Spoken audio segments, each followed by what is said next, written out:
Realizing this, Xiaoyu quickly moved closer to the sea.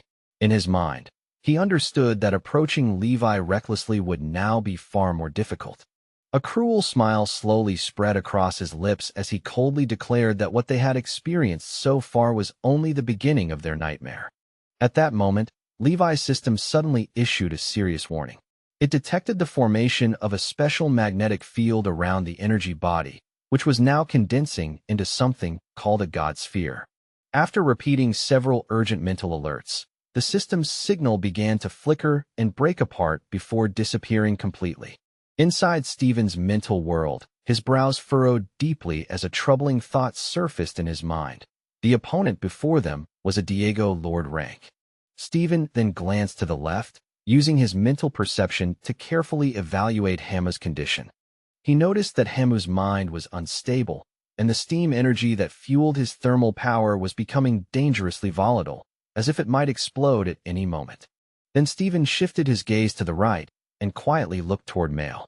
Although the ice beast controlled by Mail produced a type of energy different from his own, Steven could still sense that Mail's thermal power was somehow being suppressed.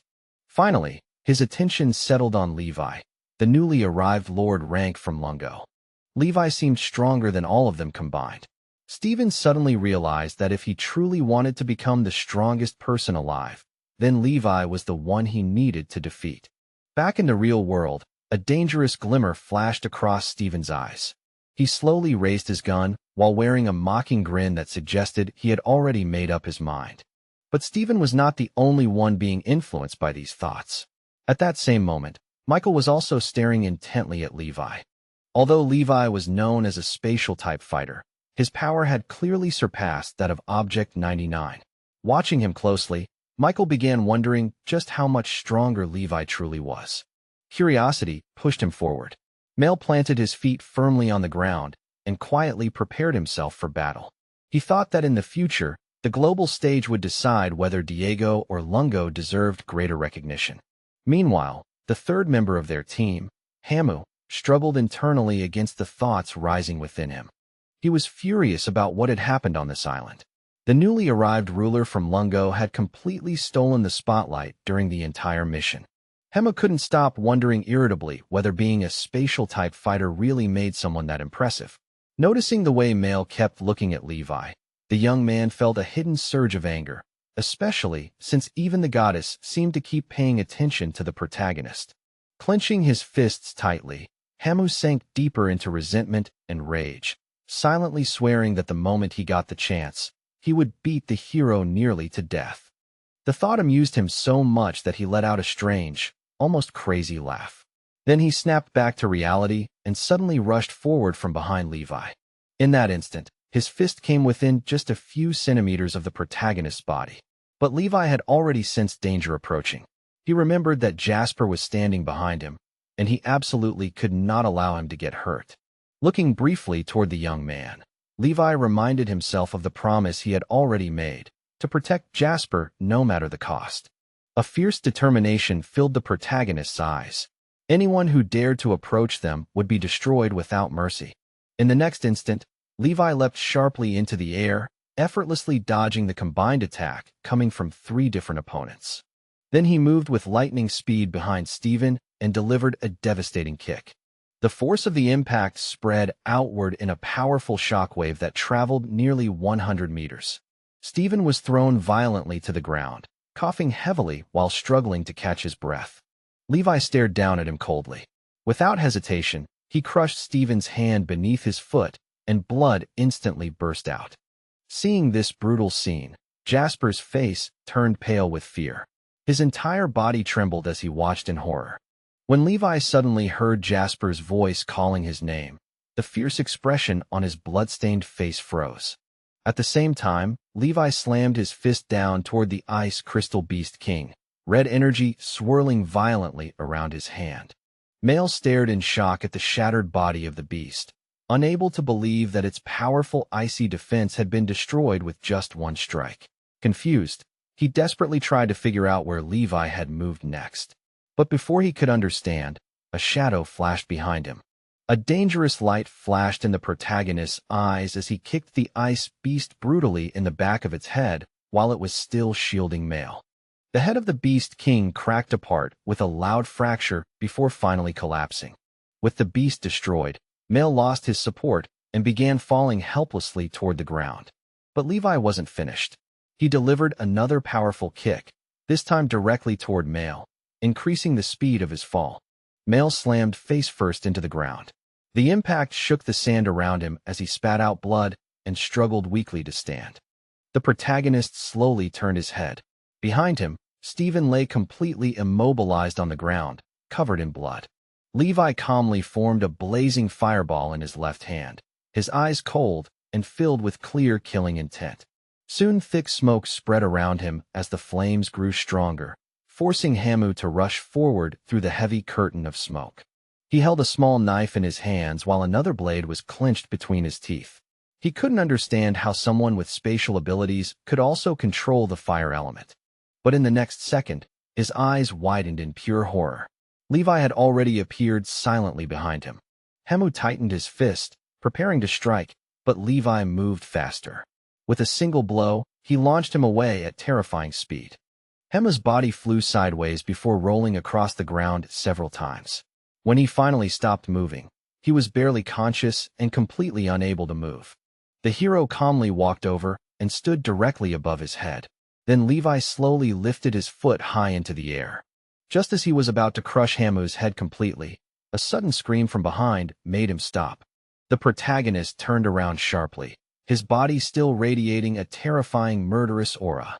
Jasper stood there trembling, calling Levi's name in fear. His face had gone pale, and his entire body was shaking uncontrollably. Levi slowly lifted his foot away from Hamu's head. His eyes then shifted toward Jasper, studying him carefully before speaking in a calm voice that there was still an enemy standing in front of him. With those quiet words, Levi began walking forward, heading directly toward the young man without hesitation. At that moment, Jasper was overwhelmed by a wave of genuine fear. Step by step he moved backward while Levi continued to approach him steadily, his pace slow but unstoppable. Inside his mind, the protagonist silently repeated the rule that guided his actions. Protect everyone standing behind him, and destroy anyone who stood in front of him. Jasper kept calling out to him in panic. His eyes squeezed shut, his body trembling as he tried desperately to convince himself that there was no reason to be afraid. After all, the person walking toward him was Levi, his closest friend, someone who would never raise a hand against him. But suddenly, a terrible image flashed across his mind. Levi lifting his fist and swinging it straight toward his face. Unable to endure the fear any longer, Jasper screamed loudly, his voice breaking as tears filled his eyes.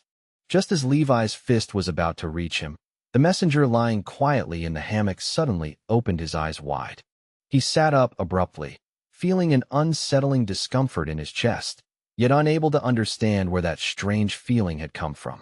At the exact same moment Jasper cried out Levi's name in reality, the protagonist's fist suddenly froze in midair.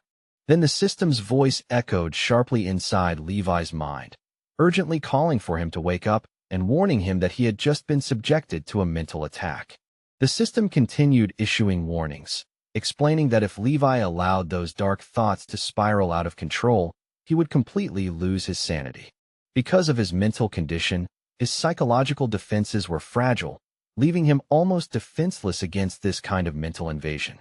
However, the system also told him there was another option. He could confront the darkness inside himself directly.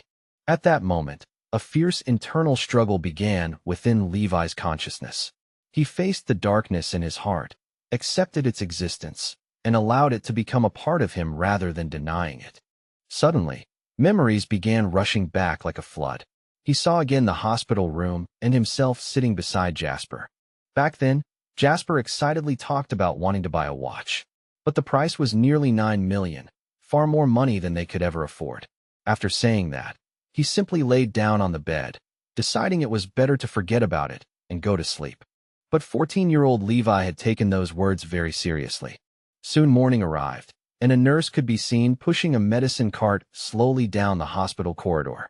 Suddenly Levi appeared right behind her, startling the young nurse so badly she nearly dropped the cart. He politely asked whether she needed help and whether she could give him some money in return. The nurse wiped sweat from her forehead before offering him a simple deal. If he pushed the cart to the end of the corridor, she would give him 1 yuan. Levi said nothing more and quietly grabbed the cart, agreeing to the deal without hesitation. When they reached the end of the corridor, the nurse smiled and confirmed that he had kept his promise, handing him a single coin.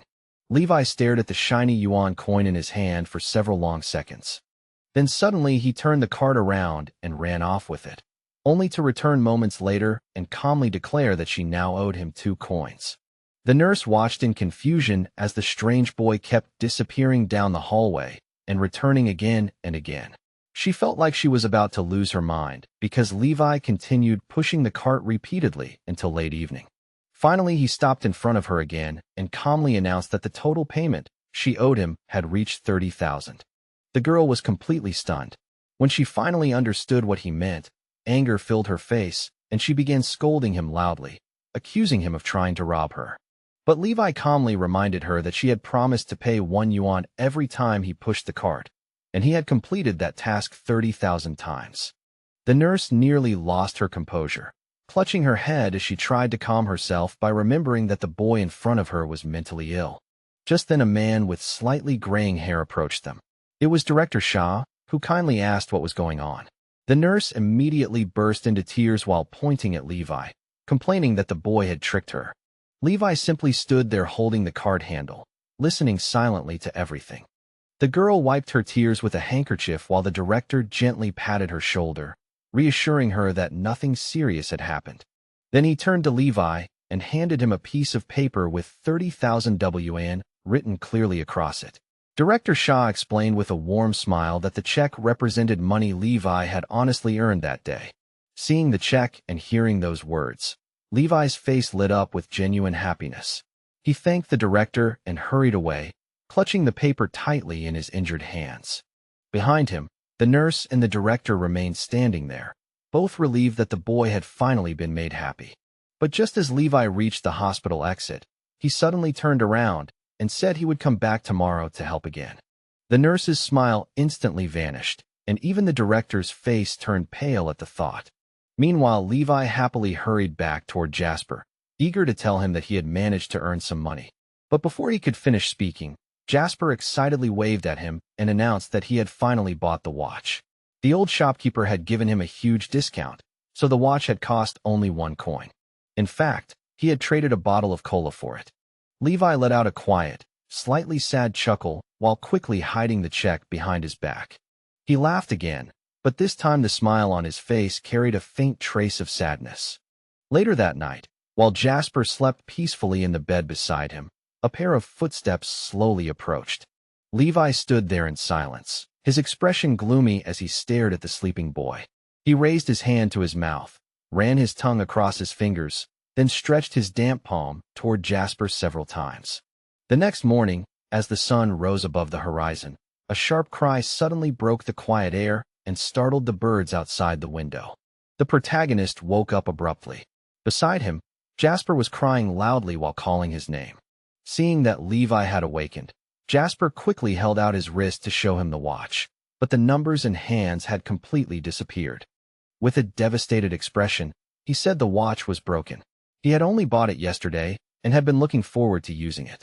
Levi immediately ran over and showed him the check in his hands. His palms were covered with red marks and fresh scars. He honestly explained that he had earned the money yesterday and that the director had personally given it to him, adding that the wounds on his hands would soon heal. Hearing that, Jasper's mood brightened immediately. He nodded approvingly and sincerely praised Levi for what he had done. Levi smiled warmly and promised that he would buy Jasper a brand new watch. Jasper nodded happily in agreement. Soon afterward, a new watch appeared on Jasper's wrist, and he admired it happily, unable to stop smiling.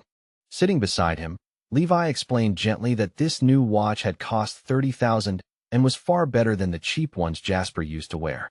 Because of that, it would be much stronger and wouldn't break so easily. Jasper's eyes sparkled with excitement and gratitude. Smiling brightly, he said that this was the best gift he had ever received. Seeing his reaction, Levi also felt a quiet sense of happiness, sharing the same warm feeling with his friend. But the peaceful memories suddenly shattered when Jasper screamed Levi's name. Levi abruptly opened his eyes, his body covered in cold sweat. Jasper stood in front of him, staring at him in disbelief while asking excitedly whether it was really Levi standing there. Levi frowned slightly and tried to call Jasper's name, but his voice stopped halfway through the word. In the very next moment, warm blood suddenly splashed across his face. Levi stared in horror as a dark hand pierced straight through Jasper's neck. Almost instantly, Shahu appeared behind him, calmly announcing that he had come to fulfill his promise to destroy and kill. His eyes were dull and full of contempt, and a mocking smile never left his face. He coldly declared that Levi had no chance of escaping. For a moment, Levi stood frozen in shock, his mind completely blank as he struggled to understand what had just happened. But then he gritted his teeth hard and suddenly rushed forward. He launched an attack from behind, his eyes bloodshot with rage. However, Shahu sensed the danger instantly and vanished in a flash, moving away with incredible speed. Jasper's body immediately collapsed onto the sand. His body trembled violently as the pain from the wound in his neck became unbearable. He could barely stay conscious any longer. The young man staggered weakly before his body began to fall. But Levi reacted instantly and caught him before he could hit the ground, holding the weakened body tightly while calling his name with a shaking voice. Jasper whispered faintly that it hurt so much, his voice barely audible. Levi's eyes filled with despair as tears streamed down his face. At the same time, the system urgently reported that immediate treatment was required. The system automatically offered an advanced healing potion, which could be used at the cost of 4% of Levi's energy. Levi quickly pulled out a glowing bottle and, with trembling hands, tried to pour the liquid into Jasper's mouth while begging him not to die. But the system reported that the situation was critical. Jasper's trachea had been severely damaged, making it impossible for the medicine to enter his body. Desperate, Levi shouted at the system, demanding more healing potions. At that very moment, a dull impact sounded behind him and blood suddenly burst from his own body. Xiao had attacked from behind, smiling triumphantly as he withdrew his hand. He calmly remarked that Levi had managed to awaken from the siren's song, and that such resistance proved he was indeed a rare and powerful human, but it was still not enough. However, Levi ignored everything around him and continued trying to make Jasper drink the potion while the system frantically warned him that his own injuries were becoming severe. Then Shahu suddenly pulled his arm out and flung Levi away in a single violent motion. The hero's body flew several meters through the air before crashing heavily onto the ground. Struggling to stand, Levi lifted himself slowly as Xiao mockingly invited him to follow him. The demon promised that Levi would become the most valuable human offering to his lord. If that happened, Levi would be granted even greater power. But Levi's answer came in the form of a fist flying straight toward the merman's face. Xiu easily dodged the attack, and Levi immediately followed with another strike. However, the enemy simply toyed with him, constantly teleporting away and avoiding every blow. Meanwhile, Levi attacked like a man possessed, each strike becoming stronger and more desperate than the last. Xiu calmly commented that even though Levi's strength had already surpassed the level of a master, he had only just touched the very edge of divine power. He recalled proudly that his absolute defense had once been his greatest ability, allowing him to repel countless invasions for thousands of years. It was this very power that his master had used to lead the gods in resisting their enemies. He raised his sharp claws and confidently declared that no attack in this world could penetrate such protection. With one claw strike, Levi was sent flying into the air. Moments later, he crashed heavily onto the ground, the impact sending a strong tremor through the sand. Dark clouds suddenly gathered overhead, and heavy rain began pouring down. Levi lay wounded on the ground, staring blankly at the dark sky. The system issued new alerts. A critical aid potion was required and would cost 4% energy, but the available supply was insufficient. The rain continued falling as Levi slowly turned his head to look toward Jasper. Through the pain spreading across his body, he struggled and forced himself to stand up again. Watching him, Xiu laughed mockingly and said that rain was the perfect battlefield for him. He asked Levi if he truly wished to die here. The system issued another urgent warning. Levi had already lost more than 30% of his blood. His condition had entered a critical state. Death was approaching quickly. Even so, Levi stepped forward again, each step leaving a dark trail of blood on the wet sand. At that moment, the system confirmed that Levi's passive skill, God of War, had successfully activated and that he had entered the corresponding combat state. Meanwhile, Shahu remembered a conversation with Magoo, who once explained that he possessed an ancient ability of the siren race that allowed him to shift positions using water. When combined with his absolute defense, this ability made him practically invincible against anyone below the divine rank. Magoo had even added that if Xiao's mental power reached the overlord rank or higher, killing him would become nearly impossible. Xiao had replied with determination that if that was the case, he must become stronger no matter what. Otherwise, he would be unworthy of serving his master. However, Magoo had warned him that simple training alone would not be enough and suggested that they search the planet together for truly powerful enemies. Shu had asked nervously whether such opponents might actually be capable of defeating him. Magoo responded coldly that there was probably no one on Earth who could defeat him. Most of the remaining gods were already trapped, and even the strongest Lord-level warrior had only just stepped onto the threshold of divinity. And besides, even without becoming a god, there was still no one capable of breaking through his absolute defense. Soon those distant memories slowly faded away like mist under the morning sun. Returning to the present moment, Xiao stood frozen, watching in tense silence as Levi's body began to change little by little right before his eyes, the transformation making the air around them feel heavy with unease. The rain suddenly grew much heavier, pouring down as dark clouds swallowed the sky above. At the same time, the mysterious seals covering the protagonist's body began to glow, their light flickering through the storm like sharp flashes that dazzled the eyes. Shu spoke with a forced confidence, trying to sound calm even though the situation felt tense. He explained that when it rained like this, he could quietly blend into the falling water itself and move through it, appearing at any place he wished without anyone noticing. But the hero paid absolutely no attention to his rambling explanation. Levi didn't even glance at him, as if Shu's words were nothing more than meaningless noise carried away by the storm. In the blink of an eye, Levi's figure vanished completely. Before Xiao could even react, Levi appeared silently behind him, as if space itself had folded to deliver him there. Without showing the slightest restraint, the protagonist launched a fierce chain of attacks. Blow after blow rained down on his opponent with terrifying force, leaving the enemy with no choice but to desperately defend himself. For the first time in a very long time, Xiao truly felt fear creeping into his heart. Levi moved so quickly through space that Xiao barely had time to think, let alone shift positions to escape. Another heavy strike landed with brutal force. To his horror, Xiao noticed a thin crack forming across the surface of his supposedly invincible protective shell. At that moment, Magoo's old warning echoed in his mind. Even when possessing absolute protection, one must never underestimate the terrifying might of divine power. Before this moment, Shu had never fully understood those words. In his mind, this protection had always seemed perfect, since even beings of divine rank had failed to break through it. Later, however, he discovered a hidden truth. This seemingly flawless protection was actually built around a system of special scales. Now Xiao could only stare in growing horror as Levi's attacks became increasingly savage, each strike carrying more brutal strength than the last. No matter where he teleported in a desperate attempt to escape, the hero appeared right after him almost instantly.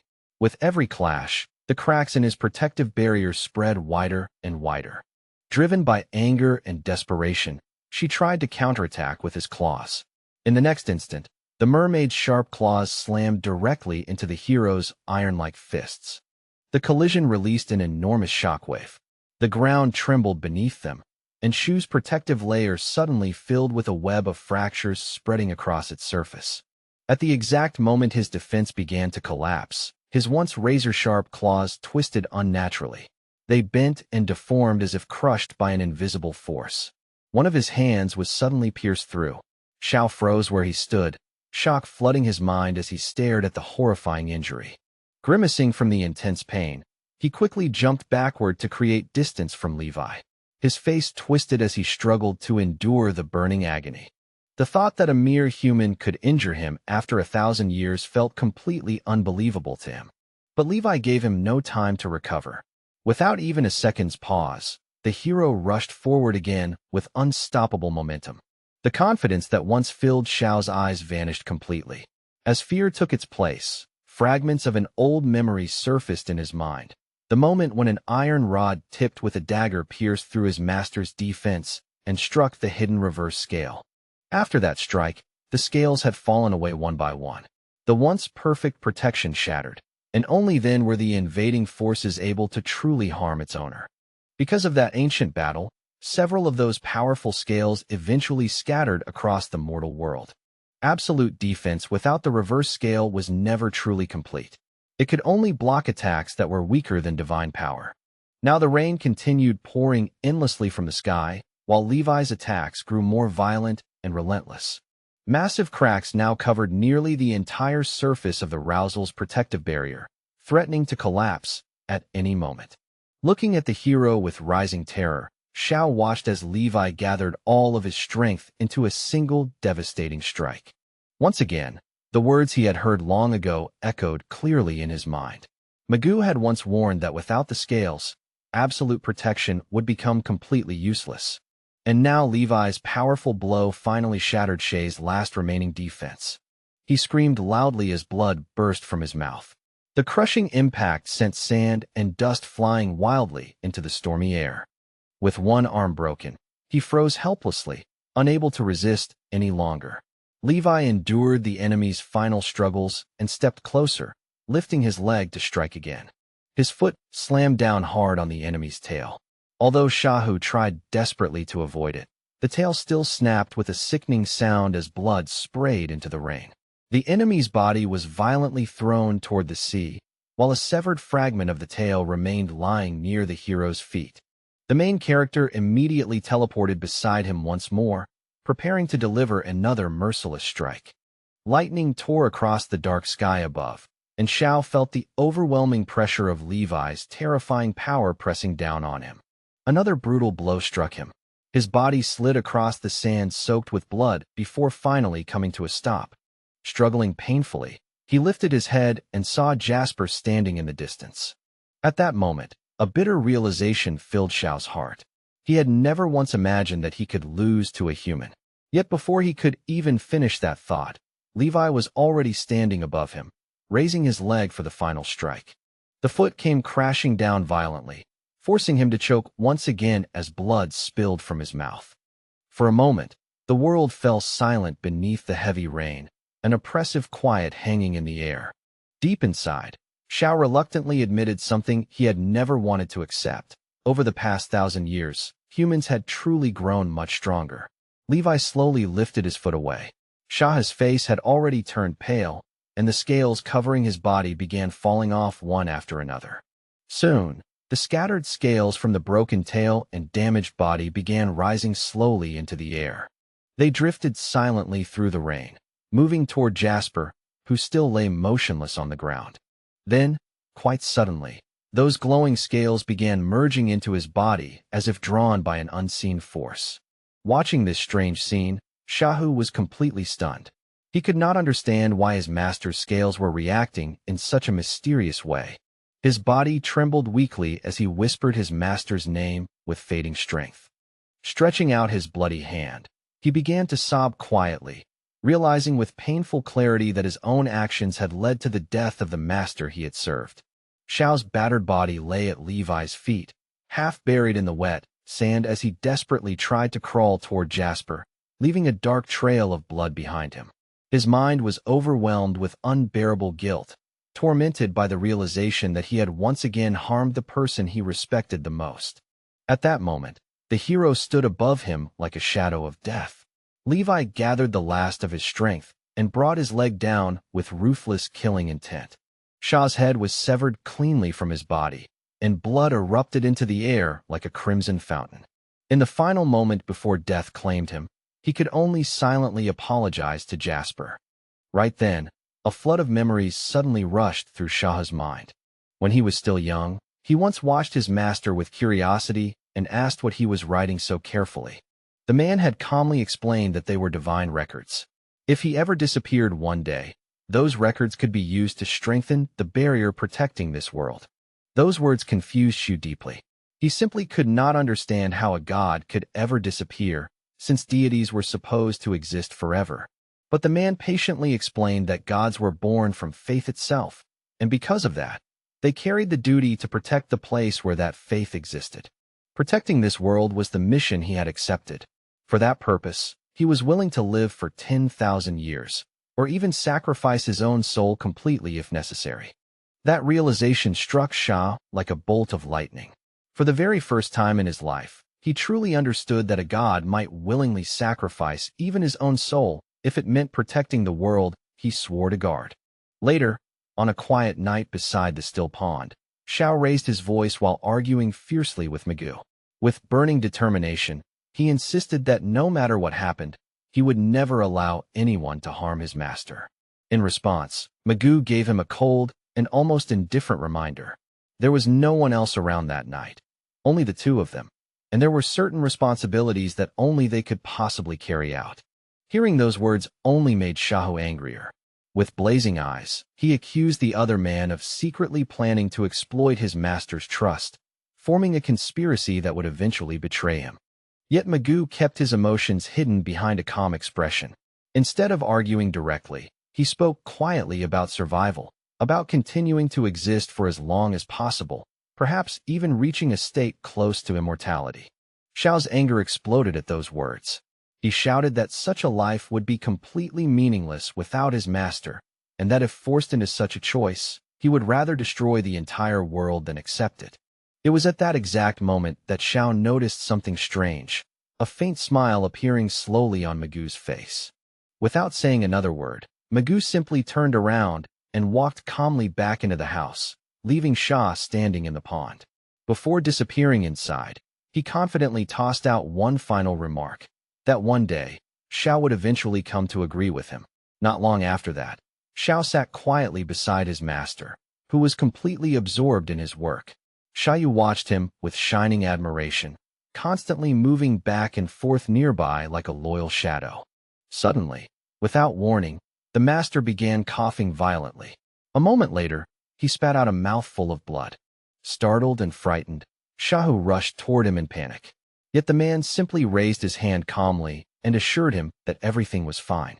The man casually wiped the blood from his lips, and as it fell onto the cloth, the red color strangely transformed into a faint golden glow. After that, he returned to his writing as if nothing had happened. The mysterious symbols he drew soon began to shine with a brilliant golden light that filled the room. Not long afterward, Shu leaned his head against the table. A troubling thought quietly crossed his mind. How much time had already passed, and whether Magoo's words might actually be true. Slowly closing his eyes, tears slipped silently down his cheeks. Deep inside, he already understood that his master was gradually exhausting himself, and that one day he would eventually die. When his thoughts returned to the present, he saw the shoreline scattered with bodies. Levi was still standing there, directly in front of Shay's lifeless corpse. Tears flowed down Shaha's face as he silently mourned the death of the one he served most faithfully, his master, Jasper. His eyelids slowly grew heavy, and the final thought lingering in Shao's fading mind was that Jasper had been the only being to whom he had ever truly been loyal. Meanwhile, one scale after another began gathering around Jasper's motionless body. Soon, the final scale gently floated forward and merged directly into the center of his forehead. A soft ring of warm golden light formed around Jasper's body. Curious and alert, Levi cautiously stepped forward to see what was happening. Jasper's heart suddenly flickered with life again, and his body slowly lifted from the ground. At the same time, the golden glow reflected in the hero's eyes grew even brighter. However, just then a system warning abruptly appeared. It announced that Levi had already lost more than half of his blood volume, and his body's vital functions were beginning to fail. Almost immediately, the God of War skill was forcibly deactivated. The hero's hair returned to its original color, and the powerful light surrounding his body gradually faded away. The system kept sending urgent notifications, warning that the host had already approached the brink of death several times. Another alert appeared, urging immediate medical treatment, but Levi no longer cared about any of it. Instead, he simply stretched out his arms and tightly embraced Jasper, who had transformed into a small dragon. Holding him firmly, Levi collapsed to the ground together with him. The exhausted hero slowly closed his eyes, yet even then he refused to release the tiny dragon he was holding. As Levi held Jasper close, glowing system panels continued appearing repeatedly before his fading vision. According to the system's report, the creature in his arms was currently unconscious, but fortunately, its life was no longer in danger. Levi's body slowly tilted as his strength finally gave out, and he collapsed. At that same moment, thick black smoke quietly began gathering behind him. Gradually, the swirling smoke began forming the shape of a human figure. It revealed a powerful demon lord at the peak of his rank, the ruler of the Roman lands. Floating calmly in the air, he wore a sinister smile as he looked around, silently observing the brutal aftermath of the battle. When his gaze fell upon Shah's corpse, surprise flashed across his face. He had not expected that a group of humans could actually kill someone protected by absolute defense. After thinking for a moment, he concluded that only Kungji or the master himself should have been capable of defeating Shao. Soon, suspicion crept into his mind. Perhaps there had been a divine-ranked fighter among the humans.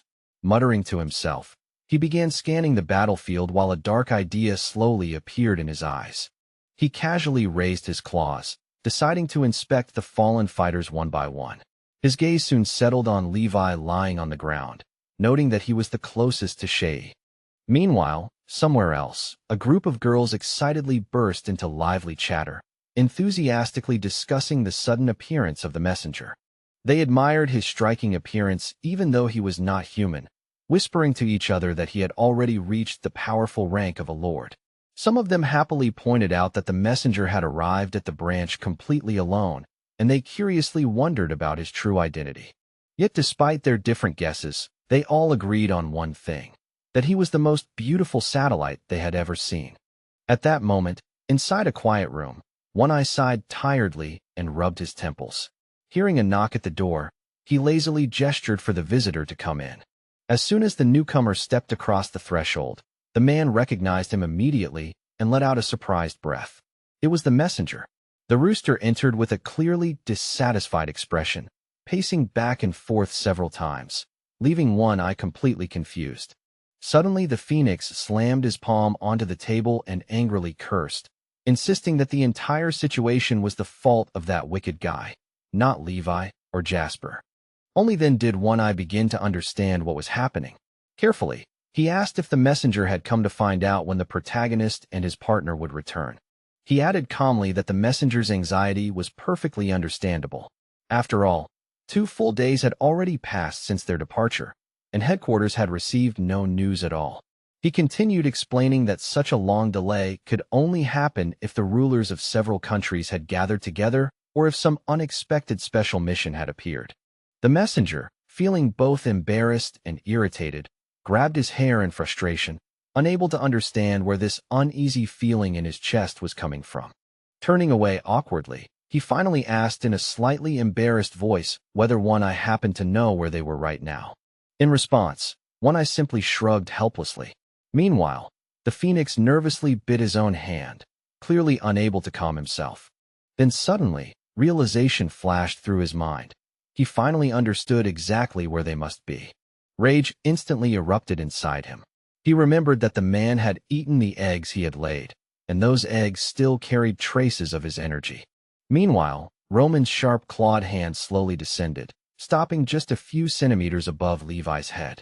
At that precise moment, a sudden flash of realization struck Roman's mind.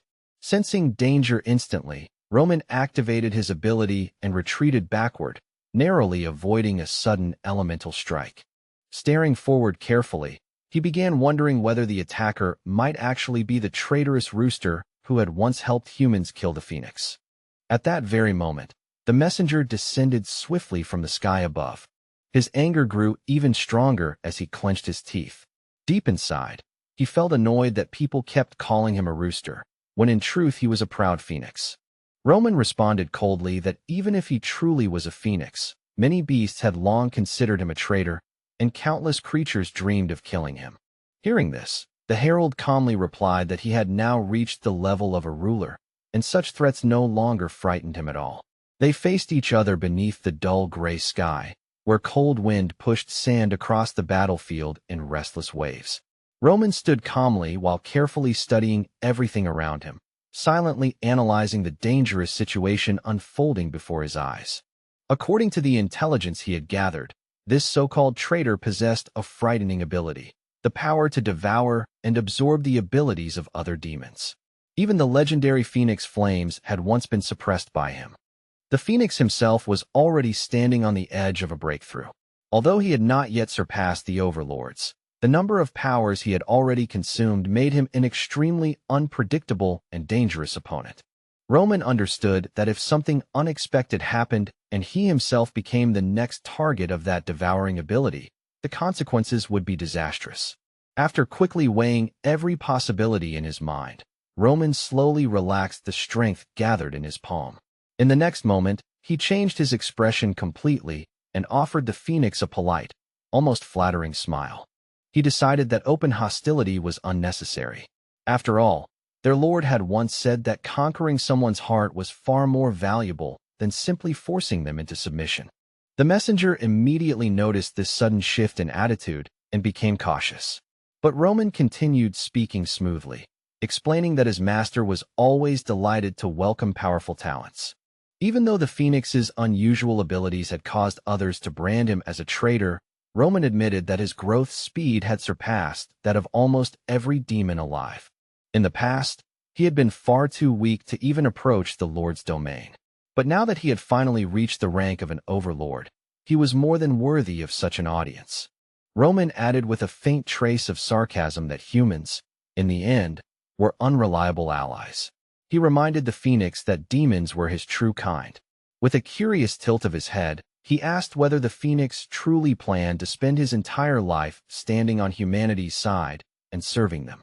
Glancing down at Levi's motionless body lying in the sand, Roman coldly asked whether humans were truly worth protecting so desperately. At those words, memories suddenly surfaced in the herald's mind, and a gloomy feeling spread across his heart as he recalled that there had not been much happiness in those memories. Day after day, he had been forced to lay eggs endlessly. Seeing the Phoenix's expression darken, Roman secretly assumed that his words had finally begun to shake him. He pressed further, tempting him with new promises. The Phoenix was still far from reaching the divine rank, but if he returned to the demon's side, their master would surely help him grow stronger. Roman calmly reminded him that the divine level was considered a legendary realm of power that no demon had ever officially reached. However, there were rumors whispered among demons that their lord had already surpassed even that limit. That was why he traveled across the world, searching for powerful demons and welcoming the strongest among them. Hearing this, the Phoenix suddenly realized something. If Roman's words were true, he would no longer need to live in fear of being forced to lay eggs again. More than that, there was even a chance that he might one day reach the divine rank himself and finally escape the shameful title of traitor. But if other demons heard such thoughts, they would immediately explode in anger. In their eyes, the Phoenix was not simply a traitor. He was a complete betrayer of their race. Roman continued speaking confidently, explaining that within their race there truly existed a path toward the divine level, the ultimate legendary peak of power. Then he stepped closer and placed his hand on the Phoenix's shoulder, urging him insistently to return to the demon faction. Standing directly before him, Roman added that with such overwhelming power, no demon would ever dare to call him a traitor again. For a brief moment, hesitation flickered in the Phoenix's eyes as he turned his gaze toward Levi and the others lying nearby. Roman quickly noticed this reaction. He remarked that among those humans there might even be a fighter with divine-level power and casually suggested delivering them all to the Overlord. After all, although the Water Lord had died, they would gain something far more valuable, a phoenix and possibly a divine-ranked human. Surely the Lord would be pleased with such trophies. But just as he finished speaking, Roman suddenly felt a surge of phoenix energy rushing straight toward him. Fortunately, his instincts were sharp. Roman twisted aside in time and narrowly avoided the sudden attack. Anger flared across his face as he demanded an explanation, unable to understand what the phoenix truly intended. Did he still wish to remain humanity's obedient pet? But the messenger answered firmly that Roman was forbidden to touch them. Hearing this, Roman burst into loud laughter. With a mocking sigh, he remarked that such emotional loyalty toward humans was ridiculous for a demon. He pointed out that the phoenix was planning to leave with him anyway, so there was no reason to continue protecting these fragile humans. Looking down at the fallen bodies again, Roman continued persuading him, suggesting that a divine-ranked fighter might be hiding among them. But the phoenix repeated his warning once more.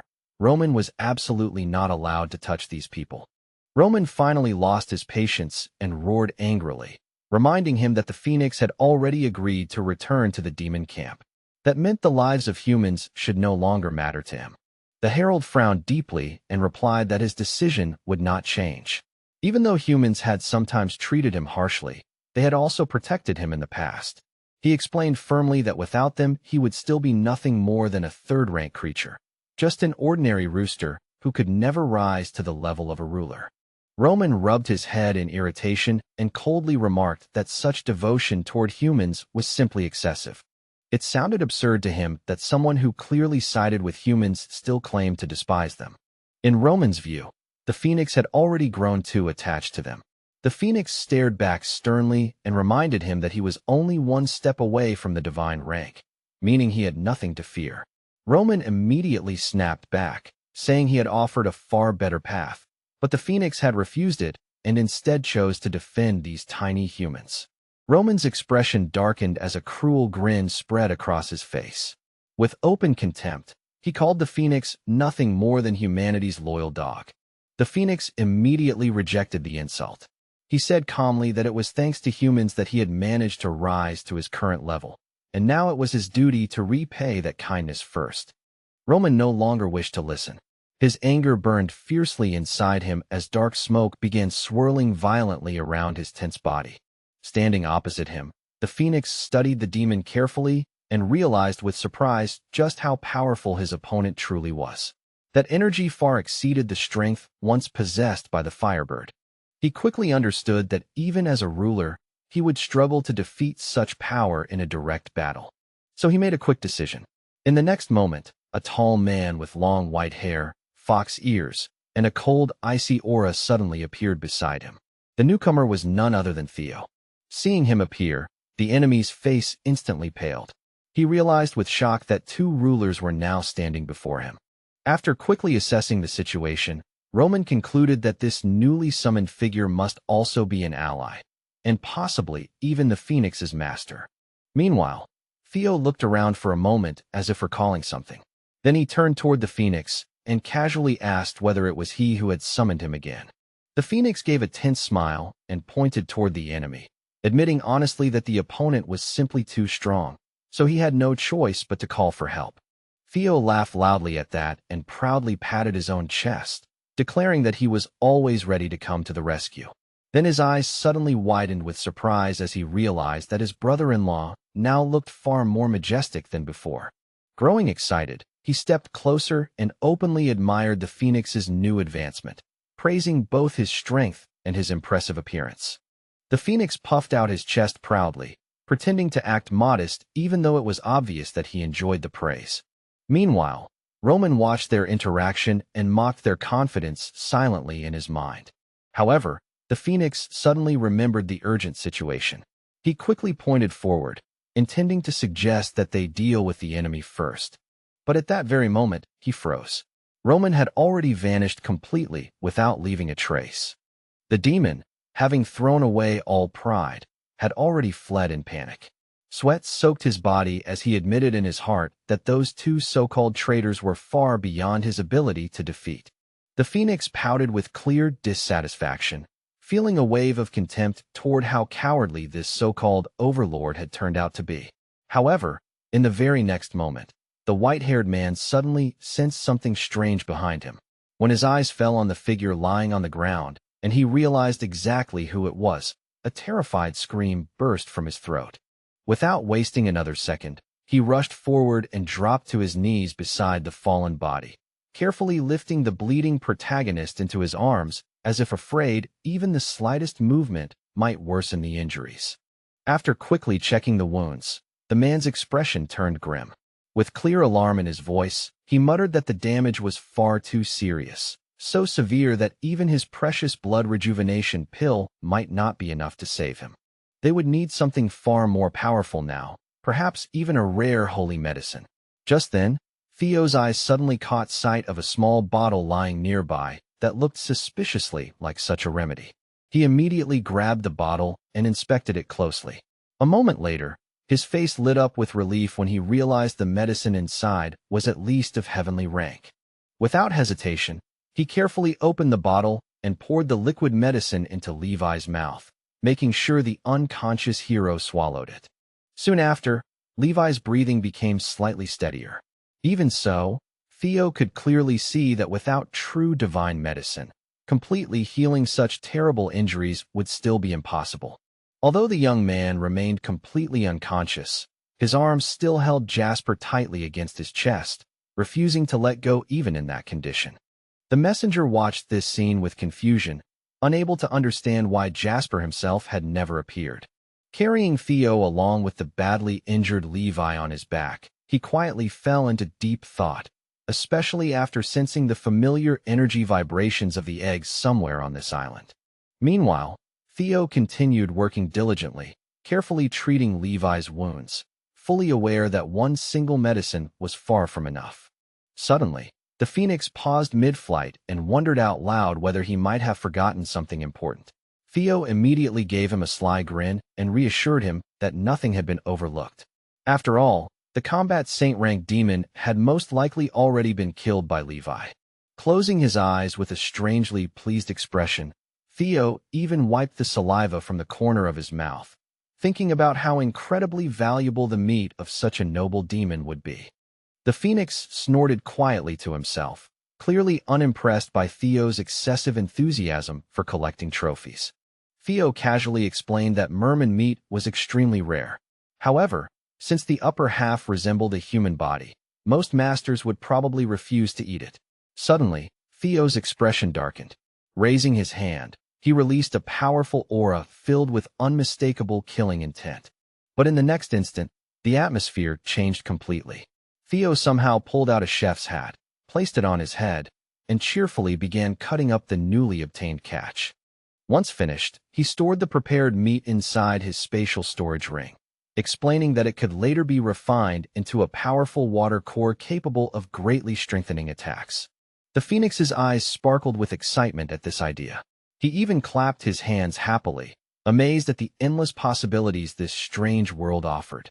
Knowing that time was precious, Theo quickly focused his energy, and soon a faint blue glow surrounded his entire body. Phoenix looked around the sky wearily while Theo created another pill and casually handed it over to his brother-in-law. The phoenix immediately felt the powerful water energy radiating from the pill. Without hesitation, both of them swallowed the medicine at the same time. Soon after, the two demons accelerated and shot upward into the dark sky like streaks of light. During the flight, Theo continued treating Levi while also casually discussing with Phoenix the best possible way to cook the merman meat. He even asked his brother-in-law what style he preferred: fried meat, slow-stewed meat, or perhaps a rich fish soup. The phoenix let out a long sigh, remembering that the creature they were discussing had actually been their own kinsman of overlord rank.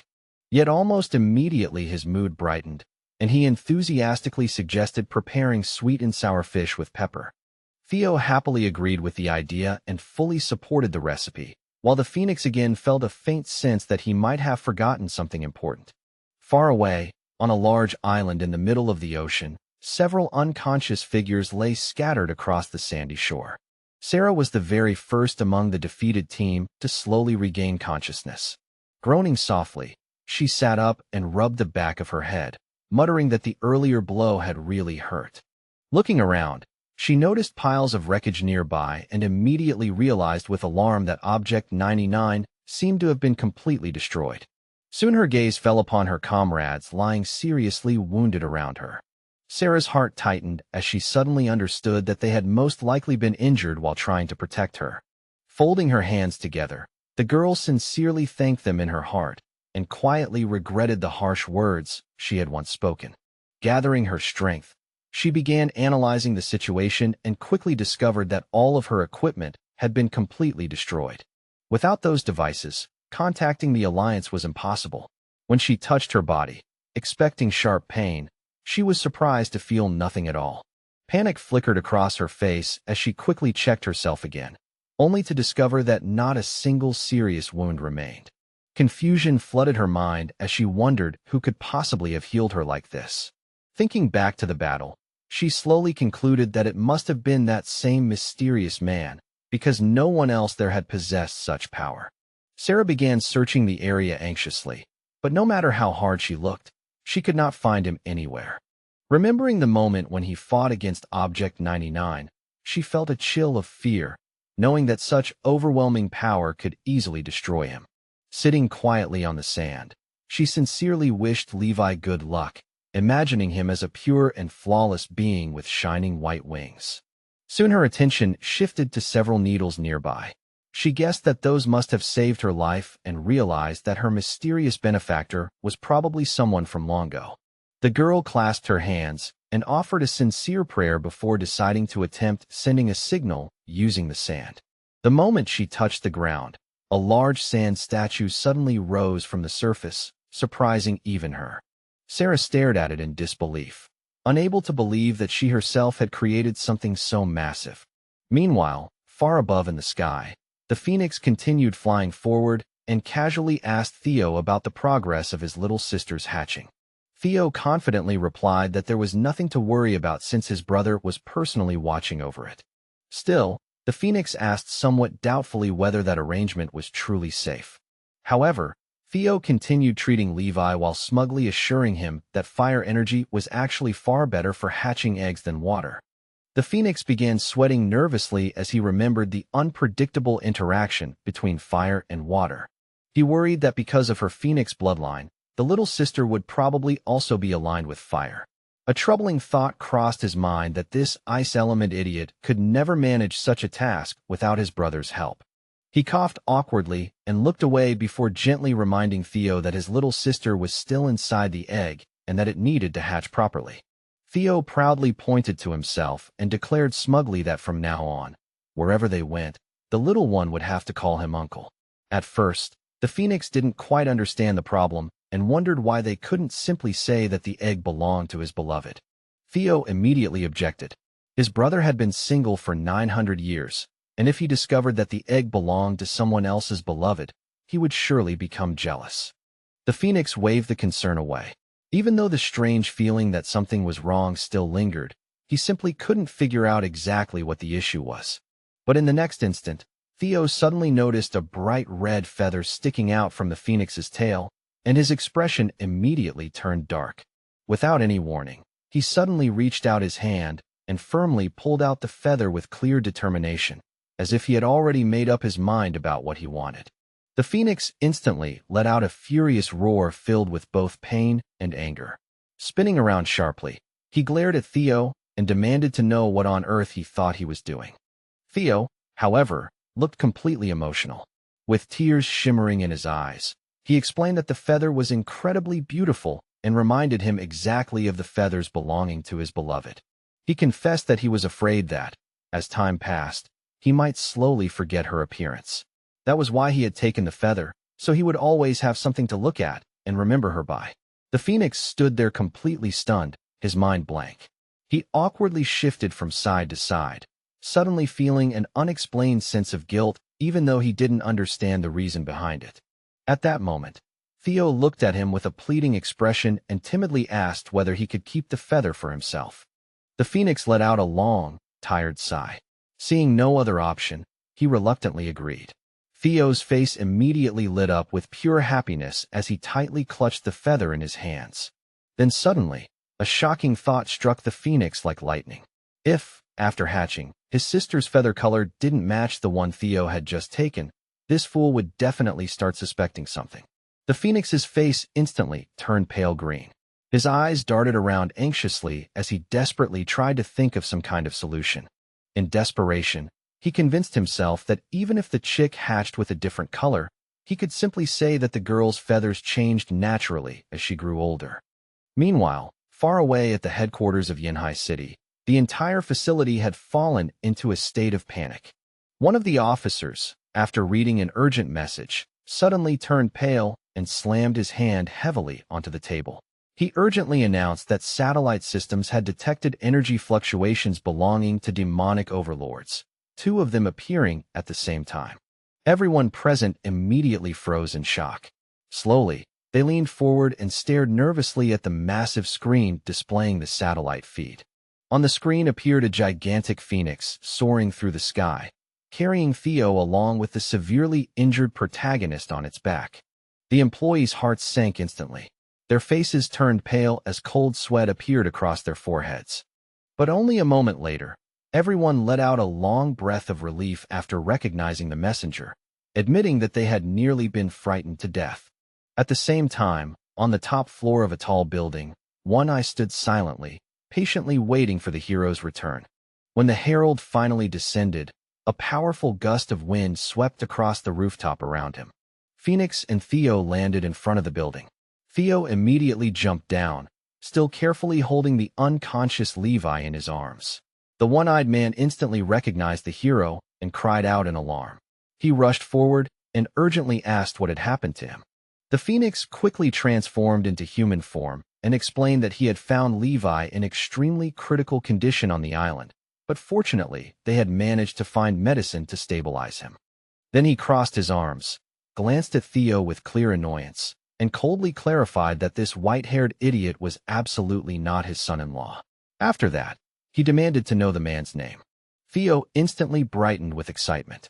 Opening his mouth proudly, he introduced himself enthusiastically, declaring that he had been born during a mysterious lunar eclipse. However, the herald simply turned his head away and folded his arms with a frown, privately deciding that this demon didn't seem particularly intelligent. Closing his eyes briefly, Phoenix calmly stated that Theo had already treated Levi's injuries during their journey back, so the situation was now stable. One Eye sincerely thanked both of them for saving Levi. Then he looked around with confusion and asked why Jasper was nowhere to be seen. Theo, still holding Levi, suddenly remembered something. He mentioned that earlier he had noticed a small glowing object radiating faint golden light. He wondered aloud whether it had been a tiny snake-like creature or perhaps a small dragon resting in Levi's hands. Only at that moment did both Theo and Phoenix finally notice the little creature. As soon as Phoenix sensed the familiar energy waves coming from it, his expression changed dramatically.